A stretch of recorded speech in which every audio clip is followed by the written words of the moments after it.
வணக்கம் தோழர்களே. நாம தாங்க அரசியலை பார்த்து கவலைப்பட்டு இருக்கோம். எஸ்ஐஆர் வந்துருச்சு, பின்கேட்டை உடைச்சுக்கிட்டு பிஜேபி வந்துருது. இன்னும் சொல்ல போனா வட இந்தியா முழுவதும் போராட்டங்கள் வெடிச்சிட்டு இருக்கு. எல்லா வளங்களையும் இந்திய பெருநிறுவனங்களுக்கு பாஜக கொடுத்துட்டு இருக்கு. இப்படி நம்ம கவலைப்பட்டு இருக்கோம். ஆனா எந்த கவலையும் இல்லாம தமிழ்நாட்டுல ஒரு பிரச்சனை ஓடிட்டு இருக்கு. உங்களுக்கு தெரியுமா? ஒன்று ஜனநாயகனா, இன்னொன்னு பராசக்தியா. ரெண்டும் சினிமா. ஒன்னு விஜய் நடிச்ச படம், இன்னொன்னு சிவகார்த்திகேயன் நடிச்ச படம். இந்த ரெண்டு படத்துல எது ஜெயிக்கும் அப்படின்னு போடுற சண்டை இருக்கு பாருங்க. நாம பிஜேபி கிட்ட கூட அந்த சண்டை போட்டுருக்க மாட்டாங்க. என்ன நடக்குது தெரியுங்களா தமிழ்நாட்டுல? இந்த ரெண்டு படமும் ரிலீஸ் ஆக போகுது. 9ஆம் தேதி ஜனநாயகனும், 10ஆம் தேதி பராசக்தி ரிலீஸ் ஆக போகுது. உடனே பயங்கர ஆர்கியூமெண்ட், அப்படியே பயங்கரமா எதிர்ச்சிருச்சுங்க. நீங்க விஜய்க்கு போட்டி போடுறீங்களா? விஜய்க்கெல்லாம் நிக்க முடியுமா நீங்க? யூ ஏங்க சினிமா படம் எடுக்கிறாங்க, அடுத்தடுத்த தேதியில வர்றாங்க. ஏங்க ஒரே தேதியில கமலஹாசன் படம், ரஜினி படம் வெளியே வரலையா? ரஜினியுடைய தங்க மகன், கமலஹாசனுடைய தூங்காதே தம்பி தூங்காதே ஒரே நாள் ரிலீஸ் ஆகுது. எந்த படம் நல்லா இருக்கோ பார்க்க போறாங்க. அதே மாதிரி ரஜினிக்கு நல்லவனுக்கு நல்லவன், இவர் எனக்குள் ஒருவன். கமலஹாசனுக்கு எனக்குள் ஒருவன் கொஞ்சம் ஃபெயிலியர் ஆகி போச்சு. எந்த படம் நல்லா இருக்கோ அந்த படம் ஓட போகுது. இதுதான் நான் சொல்வேன். இப்படி ஒரு பெரிய பட்டியலே இருக்கு. ரஜினி கமல் படம் தீபாவளிக்கு ஒன்னா ரிலீஸ் ஆகி பெரிய அளவுல வெற்றி பெற்ற 2 படங்களும் வெற்றி அடைஞ்சது உண்டு. ஒரு படம் வெற்றி அடைஞ்சு ஒரு படம் தோல்வி அடைஞ்சது உண்டு. இது சாதாரண விஷயம். ஏங்க அஜித் கூட விஜய் படம் வந்தது இல்லையா? இப்ப நம்ம என்ன கேக்குறோம்னா, ஒரு திரைப்படம் வருதுன்னா அதுல மத்தவங்களுக்கு என்ன பிரச்சனைன்னு பார்த்தா, இந்த அணில் குஞ்சுஸ் இருக்குல்ல, அதாங்க விஜயோடைய ரசிகர் கும்பல். அதுக்கு ஏன் இவ்வளவு முரட்டு முட்டாளா இருக்குன்னு நமக்கு புரியவே இல்லைங்க. ஏங்க எதை எடுத்தாலும் பிரச்சனை பண்றது, கெட்ட வார்த்தையில திட்டுறது. எஸ்கே அதாவது சிவகார்த்திகேயன் அவர் ஒரு துரோகி. எங்க அண்ணன் படம் வர அன்னைக்கு அவர் படத்தை வெளியிடலாமா? அவங்க பொண்ணை நாங்க கேவலப்படுத்தோம், அவங்க பொண்ணை படத்தை போட்டு அசிங்கமா எழுதிட்டு இருக்கானுங்க. இதுதான் அரசியலா? இதுதான் விஜய் தம்பிகளுக்கு கத்து கொடுக்க போறாரு? நமக்கு புரியல. இன்னொன்னுங்க, ட்ரைலர் ரிலீஸ் ஆகும் போதே வேற லெவல் ஆகி போச்சு. ஒரே நாள அடுத்தடுத்து ரிலீஸ் ஆகுது. முதல்ல விஜய் அவர்களுடைய ஜனநாயகன் தான் ரிலீஸ் ஆகுது. அடுத்து பராசக்தி ட்ரைலர் ரிலீஸ் ஆகுது. விஜயோடைய ஜனநாயகன் ரிலீஸ்ல பாத்தீங்கன்னா இன்னைக்கு வரைக்கும் பார்வையாளர்கள் 4 கோடி பேர். ஆனா எஸ்கே சிவகார்த்திகேயனுடைய பராசக்தி படத்தை அந்த ட்ரைலரை பார்த்தவங்க மட்டும் 5 கோடி பேர். நீ எதுக்கு இது பண்ற? எதுக்கு சண்டை போடணும்? அதான் கேள்வி. ஏன்னா பெரிய நடிகன்றீங்க, பயங்கரமான ஆளுன்றீங்க. இது ஒரு ஒவ்வாமையை உருவாக்குங்க. இது இந்த பசங்களுக்கு தெரியல. நம்மள மாதிரி சாதாரணமா இருக்கிற ஆட்களுக்கு இந்த ஒரு சினிமா படத்தை வர்றதுல ஏன்டா அப்படி போட்டு அடிச்சிட்டு இருக்கீங்க அப்படின்னு தோணுமா இல்லையா? அதுதான் இந்த படத்துல நமக்கு தோணுது. கடைசியில பார்த்தா ட்ரைலர்ல கூட பராசக்தி முந்த முடியல ஜனநாயகனால. ஏன் தெரியுங்களா? ஜனநாயக படம் ஒரு தெலுங்கு படத்துடைய ரீமேக். ஒரு தெலுங்கு பட கதைய வெற்றிகரமா ஓடுன தெலுங்குல நல்ல சூப்பர் ஸ்டார் மாதிரி இருக்கிற பாலகிருஷ்ணா அவருடைய பகவந்த் கேசரி அப்படின்னு ஒரு படம் இப்ப கூட ஓடிடில இருக்கு, போய் பாத்துக்குங்க. முக்காயா இருக்கும். அது வேற, எனக்கு அப்படி இருந்துச்சு. ஏன்னா பாலகிருஷ்ணா எப்படி நடிகர்னு உங்களுக்கு சொல்லவா?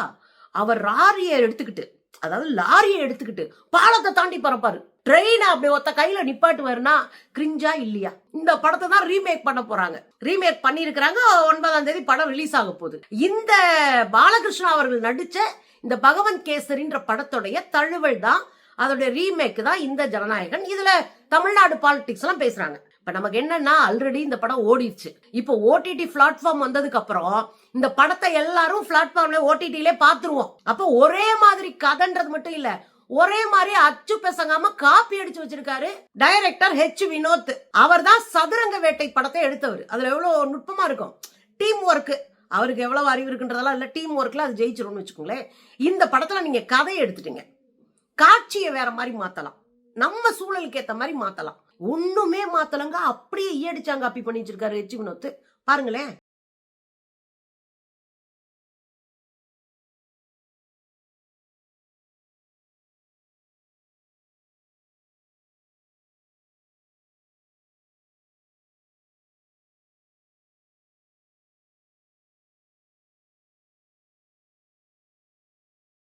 பாத்தீங்களா? இதெல்லாம் கம்மி. இன்னும் நிறைய வீடியோ இருக்கு ஒரே மாதிரி அச்சு பசங்காம இருக்கிறதுக்கு. இப்ப நம்ம என்ன கேக்குறோம்னா, சரி எடுங்க, ஒன்னும் பிரச்சனை இல்ல. அங்க ஓடின படம் இங்க ஓடலாம், எது வேணாலும் நடக்கலாம். நல்ல படம், அதுவும் விஜய் அவர்களுடைய கடைசி படம் என்று சொல்றாங்க. அதனால நானும் உட்பட எல்லாரும் போய் பார்ப்போம், ஒன்னும் பிரச்சனை இல்ல விஜய் எப்படி நடிச்சிருக்காருன்னு. ஆனா அதுக்காக எதுக்காக தெருவுல நின்னு உங்க ரசிக பெருமக்களை கிளப்பி விடுறீங்கன்றதான் கேள்வி. இசை வெளியீட்டு விழாக்காக நீங்க மலேசியா போனீங்க. பயங்கரமா ரசிகர்கள் கொண்டாடினாங்க, எல்லாம் நடந்துச்சு. ஒட்டுமொத்த தமிழ் திரைப்பட உலகத்தையும் அவங்க தூக்கிட்டு போய் வச்சிருந்தீங்க. டைரக்டர்கள், நடிகர்கள் எல்லாரும் அங்கதான் இருந்தாங்க. பெரிய அளவுல பரபரப்பா பேசப்பட்டு 80,000 பேர் வந்து கலந்துக்கிறதா இருந்ததுல கிட்டத்தட்ட 60,000 பேருக்கு மேல கலந்துக்கிட்டாங்கன்றத நம்ம பேசிக்கோ ஆல்ரெடி. சந்தோஷம். உங்களை நம்பி, உங்களை மதிச்சு, உங்களை பாராட்டி, உங்க மேல அன்பு காட்டி வந்து அத்தனை நடிகர்கள் பேசிட்டு வந்தாங்க. சந்தோஷம். அதுக்குள்ள இவங்க வீடியோ போடுறானுங்க அனில்ஸ். என்ன வீடியோ தெரியுமா? பாருங்க, பராசக்தி படத்துக்கு துணை முதலமைச்சர் அவரு உதயநிதி வராராம், அதுக்கப்புறம் கமலஹாசன் வராராம், அதுக்கப்புறம் ரஜினி வராங்களாம், எல்லாம் திமுக சொம்பு. எங்க பராசக்தி படத்துக்கும் திமுகவுக்கும் என்ன சம்பந்தம்? பராசக்தி படத்துக்கும் திமுகவுக்கும் என்னங்க சம்பந்தம்?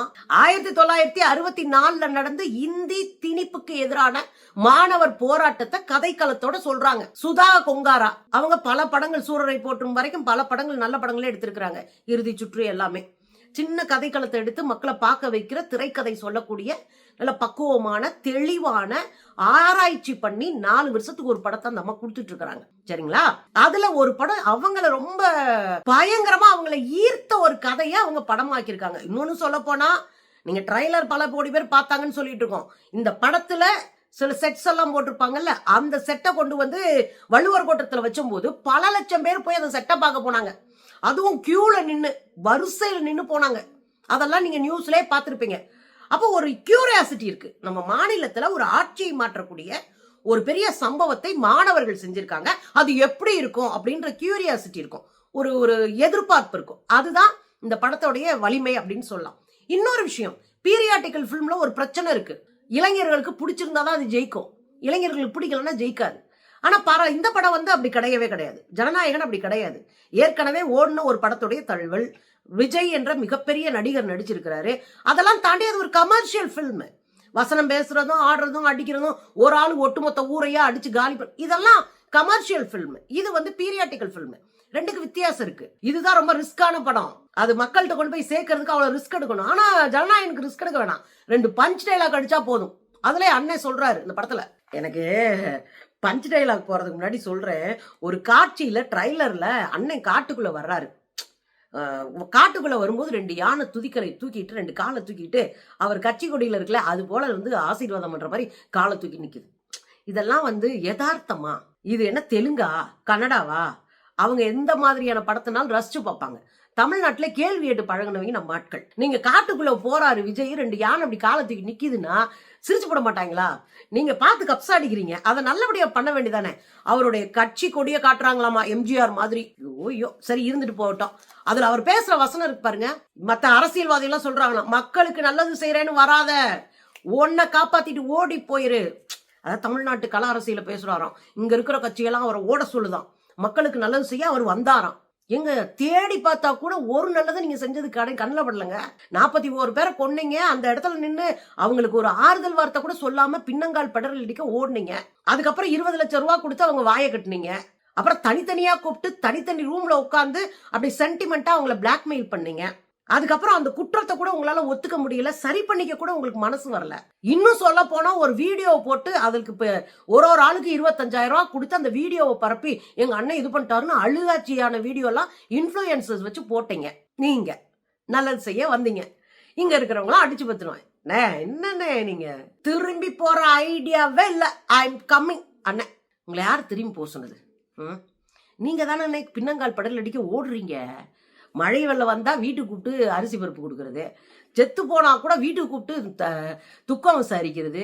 நீங்க தானே ஓடிக்கிட்டு இருக்கீங்க, நாங்களா விரட்டுறோம். ஆனா ஒண்ணு, தப்பித்தவரி கூட கரூர் பக்கம் போயிடாதீங்க. பெத்த பிள்ளைகளை இழந்தவங்க கூட 20 லட்சத்தை வாங்கிட்டு உங்களுக்கு சப்போர்ட்டா கூட கொஞ்சம் நிக்க கூடும். அந்த அளவுக்கு நீங்க மூலச்செலவு பண்ணிருக்கீங்க. ஆனா பொதுமக்கள் அப்படி நிக்க வேண்டிய அவசியம் இல்ல, பிரிச்சு விட்டுருவானுங்க.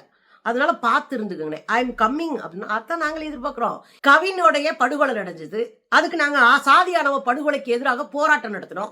சாதியானவ படுகொலைக்கு எதிராக சிறப்பு சட்டம் கேட்டோம். வந்து கேளுங்க, கம்மிங் வாங்க வாங்குங்க. சரி, இந்த சமூகத்தில் நடக்கிற அத்தனையும் தட்டி கேட்கணும், பெண்களுக்காக நாங்க கூட நிப்பேனீங்க, வாங்கன்னு கூப்பிட வரமாட்டீங்க. உங்க கட்சி ஆட்கள் பண்ணக்கூடிய அட்டூழியத்தை உங்களால தட்டி கேட்க முடியல. கம்மிங் கம்மிங் கம்மிங் சொன்னீங்கன்னா பெருசா ஓடி வர்றது மட்டும் இல்லைன்னு அரசியல்.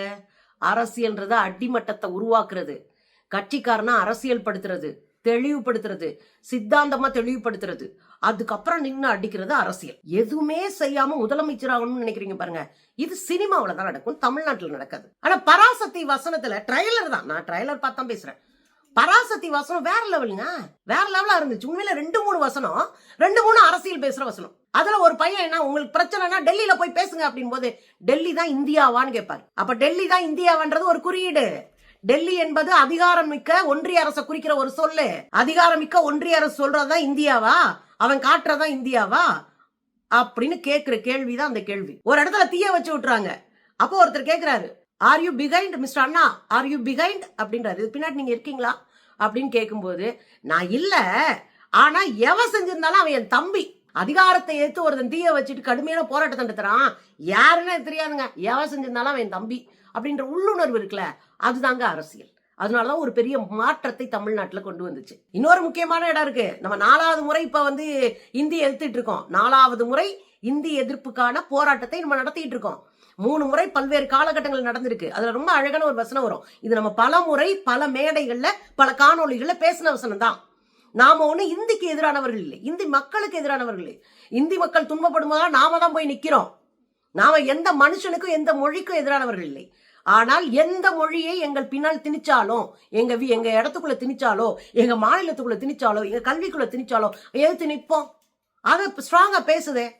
அப்ப இன்னைக்கு என்ன அரசியல் தேவை அப்படின்றது தெளிவா பேசுது. விஜய் அவர்களுடைய படம் பஞ்ச் டைலாக்க வச்சு அவர் மேடை மாதிரியே இருக்கு அந்த படமும். எனக்கு என்ன கவலைன்னா, இந்த படத்தை பார்க்கவே 3 நாள் ஆக்குனேன், பாதியா பார்த்தேன். பகவந்த் கேசரி அத படமா எடுத்து வச்சிருக்கிறானுங்க. இது எத்தனை நாள் உட்காந்து பாக்குற மாதிரி இருக்குமோ. நான் ரொம்ப சிம்பிளாவே ஒரே ஒரு கேள்விதான் மக்கள் மன்றத்துல வைக்கிறேன். இந்த படம் ஏன் வந்துச்சு, எங்க தலைவர் படம் வரும்போது இந்த படம் ஏன், இதெல்லாம் கேள்வியே கிடையாது. ஒரு முறை சூரியனாவுடைய படம் ரிலீஸ் அப்போ மதுரையில இருக்கிற சூரியனாவுடைய ரசிகர்கள் அவங்க ஒரு கோயில்ல போய் மண் சோறு சாப்பிட்டாங்க. இந்த காணொளி வெளியாகி பரபரப்பை ஏற்படுத்துச்சு. என்னடா அது, ஒரு படம் ஜெயிக்கணும்ன்றக்காக மண் சோறு சாப்பிட்டு நேர்த்தி கடன் வைக்கிறாங்க. இத ஒரு பத்திரிகைக்காரர் சூரிய கிட்ட கேட்கும்போது, தப்பு, இது தவறானது, இது நல்ல விஷயம் கிடையாது. ஆனா நான் ஒண்ணு சொல்றேன், படம் நல்லா இருந்தா ஓட போகுது, அதுக்கு எதுக்கு போய் மண் சோறு சாப்பிடுறீங்க அப்படின்னு ஒரு கேள்வி கேட்டார். இதுதான் எல்லா படத்துக்கும். படம் நல்லதா இருந்தா, மக்களுக்கு நெருக்கமானதா இருந்தா, மக்கள் உணர்வோடு நெருக்கமானதா இருந்தா, மெனக்கிட்டு உருவாக்கப்பட்டதா இருந்தா அந்த படம் நிச்சயமாக மக்கள் மன்றத்துல வெல்லும். அப்படி இல்லாட்டினா ஜெயிக்காது. இதுக்கு அரசியல் காரணம் கப்பிக்கிறது, இங்க ரசிக மனப்பான்மை கப்பிக்கிறது, எதிர்த்து வந்த படத்தினுடைய கதாநாயகன் குடும்பம் வரைக்கும் இழுக்கிறதெல்லாம் அநாகரிகமான பார்வை.